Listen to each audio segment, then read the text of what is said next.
Hi friends, welcome to my channel knowledge brings wisdom. इस video में हम जानेंगे कि अगर हम कोई भी इन्वेस्टमेंट कर रहे हैं, जैसे स्टॉक में या म्यूचुअल फंड में, तो हमारा डर रहता है कि हमें उसमें लॉस होने का चांसेस है।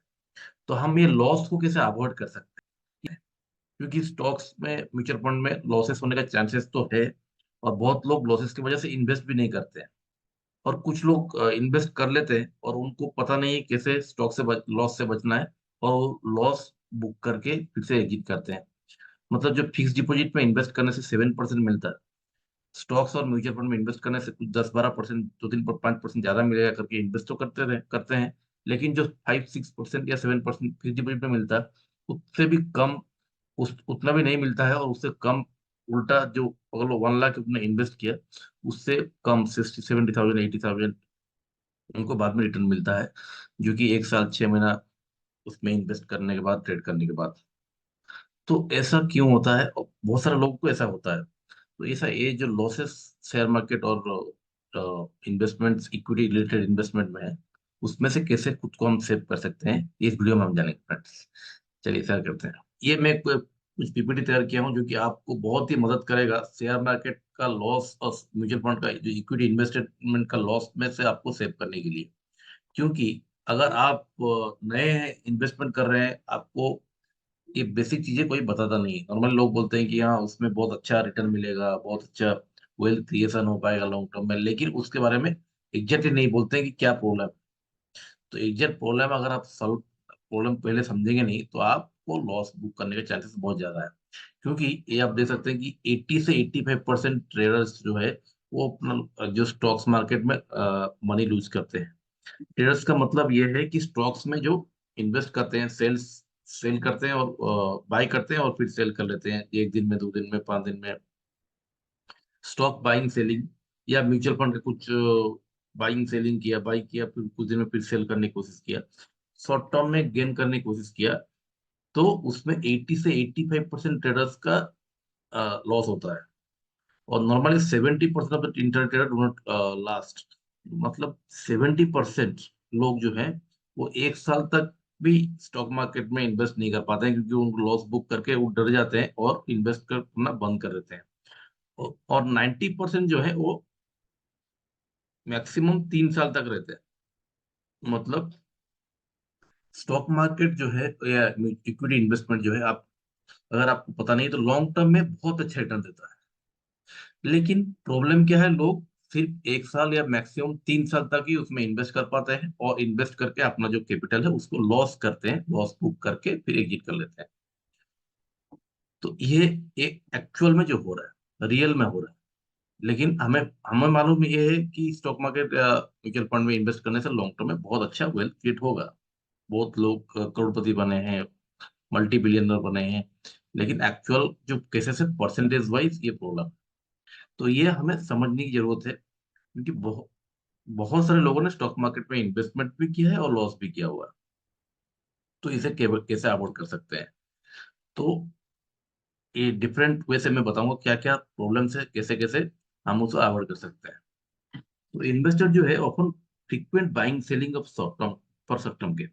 अगर आप फ्रीक्वेंटली बाइंग सेलिंग करेंगे स्टॉक्स को या म्यूचुअल फंड्स को, फ्रीक्वेंटली बाइंग बाइंग बाई कर दिया, फिर कल सेल कर दिया, फिर से परसों बाई कर दिया, फिर से सेल किया, तो आपका जो प्रॉब्लम है, उसमें एक ट्रांजेक्शन ब्रोकरेज फी लगता है। अब जितनी बार आप सेल करेंगे, बाई करके जितनी बार सेल करते रहेंगे, उतनी बार आपको ब्रोकरेज फी एडिशनल देते रहना पड़ेगा। उतनी बार आपको short term capital gain tax, कुछ अगर फायदा हुआ तो उसमें टैक्स पड़ेगा। डिफरेंट और भी बहुत सारा उसमें है, उसका डिटेल में मैं नहीं जा रहा हूँ। लेकिन बहुत, जितना भी आप बाइंग सेलिंग करेंगे, उसमें ट्रांजेक्शन कॉस्ट जो है बहुत सारा रहेगा, और ब्रोकरेज फी भी रहेगा अगर आप उस स्टॉक कर रहे हैं। तो इतना सारा कॉस्ट जो है आपका, आपको एडिशनली पे करना पड़ेगा स्टॉक को छोड़ के। तो ये आपका लॉस में आपका आ गया। और दूसरा है, अगर आप स्टॉक्स इमीडिएट बाइंग सेलिंग करते, तो आपको इमोशनली भी आप उसमें इन्वॉल्व हो जाते हैं। आप इमोशनली इन्वॉल्व हो जाते हैं, और डिसीजन जो है वो बायस हो जाता है, इमोशनल बायस। आप गलती कर बैठते हैं, जल्दी मार्केट फॉल देख के आप घबरा के सेल कर देते हैं, या थोड़ा सा प्राइस बढ़ा, आपने फिर से बाय सेल कर दिया। तो आपको उसमें ब्रोकरेज फी पड़ गया, पूरा सब कुछ मिला के आपको कुछ ज्यादा खास प्रॉफिट तो हुआ नहीं, लेकिन आपने पूरा दिन भर उसमें बाइंग सेलिंग करते रहे। तो ये है प्रॉब्लम। आपको फ्रीक्वेंट बाइंग सेलिंग से बचना है फ्रेंड्स, क्योंकि लॉन्ग लॉन्ग जो अच्छे बड़े इन्वेस्टर्स हैं जैसे झुनझुनवाला है और वो अच्छे अच्छे इन्वेस्टर्स हैं, वो एक अच्छा स्टॉक्स को पिक करते हैं। तो अच्छा स्टॉक्स को लॉन्ग टर्म के लिए पिक करते हैं, उसको बाई करते हैं, सेल भी करते हैं, लेकिन वो स्टॉक्स को पिक करते हैं सही से और उसमें बने रहते हैं। और जैसे झुनझुनवाला है वो टाइटन में बने रहे, और शायद एचडीएफसी में कुछ इन्वेस्टर्स हैं वो एचडीएफसी में लॉन्ग टर्म में बने रहे, एचडीएफसी टाइटन। ऐसे ही दूसरा जो बड़ा इन्वेस्टर्स है वो एप्पल में बने रहे। तो कुछ स्टॉक्स आपको समझना पड़ेगा कि ये स्टॉक्स आपको रिच बना सकता है, तो आप उसमें आपको बने रहना पड़ेगा। कुछ सेल को आपको बाय करना है, सेल करना है, स्टॉक्स बाइंग सेलिंग करना है, लेकिन आपको लॉन्ग टर्म में लिए भी आपको स्टॉक्स पिक करना है जो कि आपको जो मल्टीपल स्टॉक्स आपको डिविडेंड भी देगा, ग्रो भी करेगा, बोनस भी देगा, जो कि आपको लॉन्ग टर्म में अच्छा खासा गेन हो पाएगा। तो आपको स्टॉक पिकिंग को सीखना पड़ेगा। लॉन्ग टर्म के लिए अगर स्टॉक पिकिंग आप सीखेंगे तब जाके आप उसमें गेन कर सकते हैं। आप उस टाइम के लिए अगर आपको लग रहा है कि बहुत अच्छा मार्केट हाई है, तो आप उस टाइम के लिए बाय सेल करके फिर से जब मार्केट फॉल हो रहा है तो आप ज्यादा अमाउंट के लिए ज्यादा क्वांटिटी आप परचेज कर सकते हैं। मार्केट का रैपिड फॉल में कुछ अमाउंट आपको पता है कि वो स्टॉक्स बहुत अच्छा है, तो आप उस टाइम के लिए उसको सेल कर दिया है जो बहुत ज्यादा प्राइस है, और जैसे ही आपका प्राइस बहुत नीचे गिर गया तो आपने कुछ ज्यादा अमाउंट खरीद लिया, तो उसमें आपको प्रॉफिट मिलता है। जो लॉन्ग टर्म जो इन्वेस्टर्स वो ऐसा करते हैं, जब स्टॉक्स बहुत सस्ता हो जाता है तो उसको ज्यादा अमाउंट के लिए बाय कर लेते हैं। वो फायदा होता है उसमें। क्या होता है, आपको बहुत टाइम के लिए आपको मोमेंट के वेट करना पड़ता है। आपको स्मॉल स्मॉल इन्वेस्टमेंट करते रहना है और आपको वेट करना है। अपॉर्चुनिटी आपको जरूर देगा अगर आप मार्केट को वॉच करते रहेंगे लॉन्ग टर्म के लिए, तो आप अपॉर्चुनिटी आपको जरूर मिलेगा। लेकिन वो वॉचफुलनेस, वो जो कामनेस आपको जो चाहिए, वो नॉर्मली एक फ्रीक्वेंट बाइंग सेलिंग में नहीं होता। आपको लॉन्ग टर्म एक काम वे से मार्केट को अपॉर्चुनिटी को ढूंढते रहना है, सब इन्वेस्ट करते रहना है, तब जाके आप कैपिटल अच्छा गेन कर पाएंगे। तो ये आपको इसमें आपको बहुत कुछ सीखने जैसा भी है। आप बहुत कुछ सीखने से पहले सीखिए और छोटा थोड़ा थोड़ा करके इन्वेस्ट कीजिए, और ज्यादा कोई बड़ा इन्वेस्ट बड़ा रिपीटेड बाई सेलिंग मत कीजिए, तो आप लॉस से बच सकते हैं फ्रेंड्स। दूसरा है, आपने से सुना होगा don't put all the egg in one basket.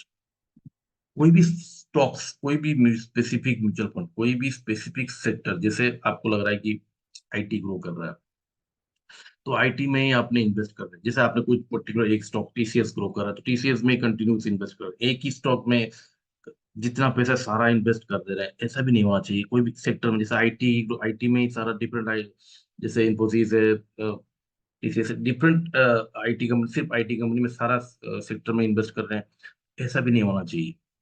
क्योंकि कभी भी कोई भी सेक्टर बहुत ही लॉन्ग टर्म के लिए फॉल कर सकता है। अगर लॉन्ग टर्म के लिए वो सेक्टर फॉल कर गया, जैसे 3 साल, 2 3 साल 4 साल के लिए अगर वो डाउनवर्ड चला गया ट्रेंड, तब आप जो है आपको मेंटली अनबैलेंस हो गया, आप फिर से आप उसको लॉस बुक करने चांसेस क्रिएट हो जाएगा। तो इसीलिए कोई भी पर्टिकुलर स्टॉक्स में कोई बोल दिया, कोई सेक्टर बोल दिया आपको ये सेक्टर बहुत लॉन्ग में ग्रो करता रहेगा, ऐसा कुछ नहीं है फ्रेंड्स। वो ग्रो करते रहने से भी कभी भी गिर भी सकता है, कभी भी गिर सकता है। तो आपको ये भी माइंडसेट रखना है। तो कोई भी पर्टिकुलर स्टॉक्स को ज्यादा इन्वेस्ट नहीं करना, जितना आप कर सकते हैं लॉस बुक कर सकते, लॉस आप संभाल सकते हैं उसी में, उतने में ही आपको इन्वेस्ट करना है। और फिर दूसरा दूसरा अलग अलग अलग अलग डिवर्सिफिकेशन, जैसे आईटी, फार्मा, बैंक और मैन्युफैक्चरिंग, और भी बहुत कुछ है, बहुत कुछ है। डिफरेंट डिफरेंट वे से आप इन्वेस्ट कर सकते हैं। तो आप डिफरेंट सेक्टर्स में, डिफरेंट स्टॉक्स में अगर आप कुछ कुछ करके पिक कर सकते हैं, बाई कर सकते हैं, और उसको थोड़ा सा मीडियम टर्म के लिए होल्ड भी कर सकते हैं, तो इससे भी आपका लॉसेस का चांस कम हो जाएगा, वेरी हो जाएगा। कोई भी एक कंपनी का स्टॉक, कोई पर्टिकुलर सेक्टर का स्टॉक अगर बहुत ज्यादा गिर गया, तो भी दूसरे से आपका अपराइज आउट भी हो सकता है। तो वो भी आपको समझना है फ्रेंड्स। तीसरा है, जब आप इन्वेस्ट कर रहे हैं तो आपको शायद, अगर कोई ट्रेडिंग कर रहा है तो आपको शायद पता होगा कि उसमें आप लिवरेज भी कर सकते हैं। लिवरेज का मतलब ये है, जैसे आपने 1 लाख इन्वेस्ट किया, तो आप उसमें कुछ पर्टिकुलर स्टॉक्स में जैसे कुछ पर्टिकुलर ब्रोकरेज हाउस के हिसाब से शायद 5 गुना, जैसे 1 लाख अपने आपके पास कैपिटल है लेकिन आप 5 लाख तक इन्वेस्ट कर सकते हैं। वो है लिवरेज। तो लिवरेज को आप एक, अगर बिगिनर है, लिवरेज आपको मिलेगा। आप फैसिलिटीज तो सबके लिए सेम है, बिगिनर के लिए भी एक्सपर्ट्स के लिए भी।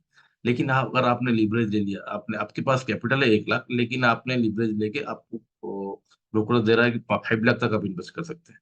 क्योंकि जब आप जितना इन्वेस्ट ज्यादा करेंगे उतना परसेंटेज के साथ ब्रोकरेज भी उनको, वो लोग ज्यादा ले सकते हैं। तो वो लोग ज्यादा आपको पैसा दे देंगे कि आप ज्यादा इन्वेस्ट करो। तो आपको उसको अवॉइड करना है। आपके पास जितना पैसा है, थोड़ा सा अगर हाई 2 गुना करना है करिए, लेकिन ज्यादा हाई ब्रोकरेज, हाई लिवरेज लेके 1 लाख का आपके पास है, हर बार 5 लाख या कुछ अमाउंट जनरेट किया, उसके बाद और 4-5 गुना उसका ज्यादा लेके आपने इन्वेस्ट कर दिया, अगर लॉस हुआ तो आप उसको, आपको पूरा कैपिटल लॉस होने का चांसेस है। तो उतना ज्यादा मत कीजिए। आपके पास जितना है, आपके पास 50,000 है, आप 50,000 को ही इन्वेस्ट कीजिए, उसमें ही आपका जितना लॉस होगा, जैसे 10% 20% लॉस होगा, तो आपका लॉस होगा 10,000। लेकिन आपने अगर लिवरेज ले लिया 5 गुना, तो लॉस उसका 10% 20% होगा, तो आपका टोटल कैपिटल का ही लॉस हो जाएगा। तो इसको आप अवॉइड कीजिए, तो भी आपको लॉस से बच सकते हैं। दूसरा है, लोग बैंक लोन लेते हैं। बहुत सारे लोग बैंक से लोन लिया कि अपने पास पैसा नहीं है इन्वेस्ट करने के लिए, बैंक से लोन लेके ट्रेड में लगा दिया, इन्वेस्ट स्टॉक्स में लगा दिया।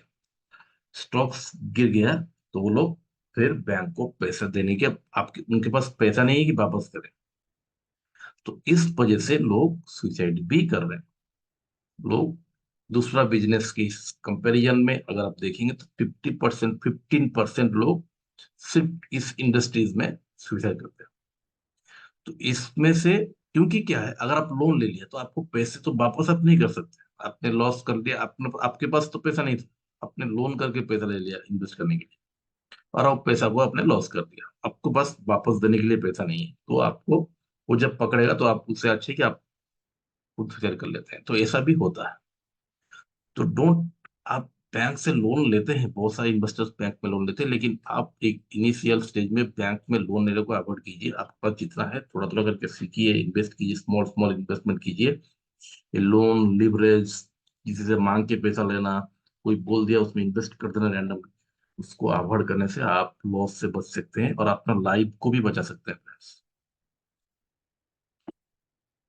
और लास्ट में मैं ये कहना चाहता हूँ कि जो सक्सेसफुल इन्वेस्टर हैं वो वॉरेन बफेट, वो, उनका उम्र आज 90 के एबव है, तो भी वो आज भी इन्वेस्ट करते हैं स्टॉक मार्केट्स में।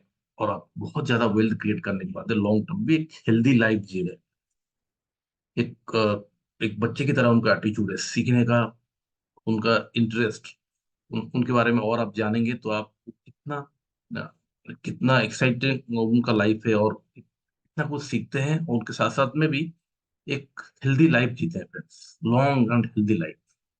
तो स्टॉक्स में प्रेशर मेंटली होता है, फिजिकली होता है, मेंटल स्ट्रेस होता है। तो उस स्ट्रेस को नहीं लेना है friends। हमें हमारा लाइफ को एंजॉय करते करते, लॉन्ग टर्म में अच्छे स्टॉक्स को बाइंग सेलिंग करते करते अपना वेल्थ भी क्रिएट करना है और अपना हेल्थ भी सेव रखना है। आप अगर मेंटर के हिसाब से फॉलो करना चाहते हैं तो आप वॉरेन बफेट के बारे में ज्यादा जानिए, ज्यादा सीखिए, उनका बुक्स को पढ़िए। तो आप एक अच्छा लाइफ भी जिएंगे और एक बहुत अच्छा वेल्थ क्रिएट कर पाएंगे, और ये सब लॉसेस को अवॉइड भी कर पाएंगे friends। अगर वीडियो अच्छा लगा है तो अपने दोस्तों में जरूर शेयर कीजिए। जैसे स्टॉक्स है, म्यूचुअल फंड है, ईएलएसएस, पीपीए, एनपीएस, ईएलएसएस, और म्यूचुअल फंड में कैसे कैसे इन्वेस्ट करना चाहिए, पीपीएफ पीपीएफ में कैसे इन्वेस्ट करना चाहिए, एक सिक्योर वे से शॉर्ट लॉन्ग टर्म के लिए कैसे इन्वेस्ट करना चाहिए और वेल्थ क्रिएट करना चाहिए, वो आप सीख सकते हैं फ्रेंड्स, और आपका फ्यूचर को सिक्योर कर सकते हैं। Thanks for watching.